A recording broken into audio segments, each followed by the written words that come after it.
بسم اللہ الرحمن الرحیم۔ السلام علیکم۔ شیر خدا حضرت علی رضی اللہ تعالی عنہ کی شہادت کا واقعہ۔ تاریخ میں بتایا جاتا ہے کہ ابن ملجم نے کوفہ کی مسجد میں حضرت علی رضی اللہ تعالی عنہ کی پیشانی پر ایک ایسی تلوار سے وار کیا تھا جو زہر میں بجھی ہوئی تھی، جس کے وار سے آپ رضی اللہ تعالی عنہ بہت زیادہ زخمی ہو گئے اور پھر اس کے 2 دن بعد آپ رضی اللہ تعالی عنہ کی شہادت ہو گئی۔ اگرچہ اس واقعے کی تاریخ میں تھوڑا سا اختلاف ہے، لیکن اتنا ضرور معلوم ہے کہ رمضان کا مہینہ تھا اور اس رات تابعین حضرت محمد بن ابن حنیفہ رضی اللہ تعالی عنہ کوفہ کی مسجد میں ساری رات رمضان کی عبادت میں مصروف تھے۔ محمد بن حنیفہ کہتے ہیں کہ مسجد میں نہ صرف میں بلکہ میرے علاوہ کئی لوگ رمضان کی عبادت کر رہے تھے، اور جب صبح کا وقت ہوا تو مجھے حضرت علی رضی اللہ تعالی عنہ کی آواز آئی کہ نماز کے لیے کھڑے ہو جاؤ۔ مجھے یہ اندازہ نہیں ہوا کہ یہ الفاظ حضرت علی رضی اللہ تعالی عنہ نے چوکھٹ کے باہر سے کہے کہ مسجد کے اندر داخل ہو کر، لیکن اس کے فوراً بعد ہی میں نے تلوار کی ایک چمک دیکھی اور کسی نے چلا کر کہا کہ اے علی، اللہ کے علاوہ کسی کا حکم نہیں، حکم کا اختیار نہ تجھے ہے نہ تیرے ساتھیوں کو۔ حضرت محمد حنیفہ کہتے ہیں کہ میں نے تلوار کی ایک اور چمک دیکھی اور مجھے حضرت علی رضی اللہ تعالی عنہ کی آواز آئی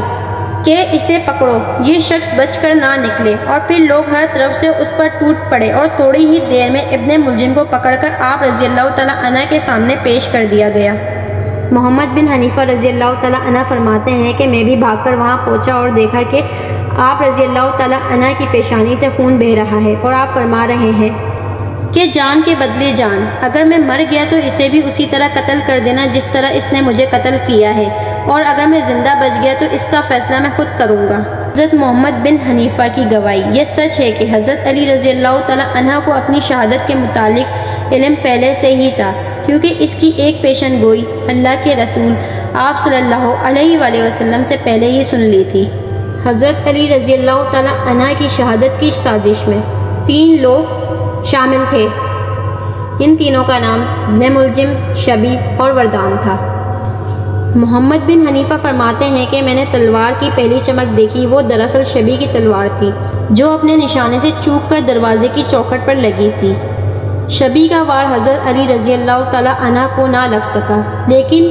ابن حنیفہ رضی اللہ تعالی عنہ نے دوسری چمک دیکھی، وہ ابن ملجم کا وار تھا جو سیدھا حضرت علی رضی اللہ تعالی عنہ کی پیشانی پر لگا تھا۔ شبی بعد میں پکڑا گیا، اس پر مقدمہ چلا، عوام نے خوف و ہراس پھیلانے کے جرم میں اسے قتل کر دیا تھا۔ وردان بھاگ کر اپنے گھر چلا گیا، اور جب وہ اپنی ریشمی پٹی اور تلوار اتار رہا تھا تو اس کا ایک کزن اس کے گھر داخل ہوا، اور جب اس نے پوچھا یہ سب کیا ہے تو وردان نے اسے پوری بات بتا دی، جس کو سن کر اس کے کزن ہی نے نفرت اور غصے میں آ کر وردان کو قتل کر دیا، جبکہ ابن ملجم کے ساتھ معاملہ تھوڑا مختلف طریقے سے ہوا تھا۔ جب ابن ملجم پکڑا گیا تو نمازیوں میں سے کسی ایک شخص نے اس کے پاؤں پر تلوار ماری تاکہ وہ بھاگ نہ سکے۔ پھر جب اسے حضرت علی رضی اللہ تعالی عنہ کے سامنے لایا گیا تو آپ رضی اللہ تعالی عنہ نے اس سے پوچھا کہ اے اللہ کے دشمن، کیا تجھ پر میرا کوئی احسان نہیں؟ تو اس نے کہا ہاں ہے۔ تو حضرت علی رضی اللہ تعالی عنہ نے پوچھا مجھے قتل کیوں کرنا چاہتا تھا؟ تو ابن ملجم نے کہا کہ میں 40 دن تک استخارہ کرتا رہا کہ مخلوق میں سے جو بدترین خلائق وہ قتل ہو جائیں، تو اس پر حضرت علی رضی اللہ تعالی عنہ نے فرمایا کہ وہ بدترین خلائق بھی تو ہے اور وہ قتل ہونے والا بھی شخص تو ہے۔ اور اس طرح اس واقعے کے بعد حضرت علی رضی اللہ تعالی عنہ کی شہادت ہو گئی، جس کے بعد ان کے بیٹے حضرت حسن رضی اللہ تعالی عنہ نے خود ابن ملجم پر تلوار سے حملہ کر دیا تھا۔ حضرت علی رضی اللہ تعالی عنہ کی تدفین اس رات بالکل خفیہ کی گئی تاکہ آپ کی قبر کو خارج کے شر سے محفوظ رکھا جا سکے۔ اس قبر کی شناخت آپ رضی اللہ تعالی عنہ کی شہادت کے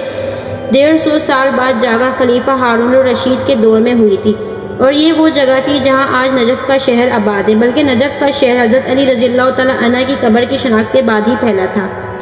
شروع میں تو حضرت علی رضی اللہ تعالی عنہ کی سادی سی ہی قبر تھی، مگر آج جو مزار وہاں موجود ہے وہ اس واقعے کے 800 سال بعد ایران کے ایک صفوی بادشاہ سام مرزا، یا پھر جسے شاہ صفی کہتے ہیں، نے بنوایا تھا۔ اس طرح کی اسلامک ویڈیوز دیکھنے کے لیے ہمارے چینل اسلامک کلچر 14 کو سبسکرائب کریں اور بیل آئیکن پر پریس کر دیں۔ جزاک اللہ۔